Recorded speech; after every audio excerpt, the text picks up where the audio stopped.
Again, when I do applications in the classroom, a lot of the times how I start class is I give an application of how this is used. I don't really go into all the math and how it's done, but it's interesting that this stuff is used. Let's consider hyperbolas. If we just take the shape of just the hyperbola, we look at this part. What happens, let's say we just look at this part, we don't worry about this. We just look at this part of the hyperbola. If we look at this as a three-dimensional figure, this is precisely the shape that you see if you ever drive by an electrical plant along a river.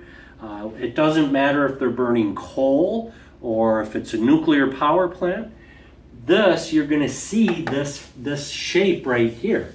And out of this is going to be coming steam, and that's because this is the shape that cools because as you're producing the energy, there's a lot of heat involved, and you need to cool the heat, especially if it's nuclear power. You got to keep those nuclear rods cool, and this is the shape that cools the nuclear rods in the most efficient manner.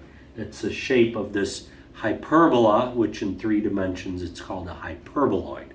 But it's just an interesting application of hyperbolas. Hyperbolas are also used together with parabolas and in designing and engineering telescopes. So there are a lot of applications to these conic sections.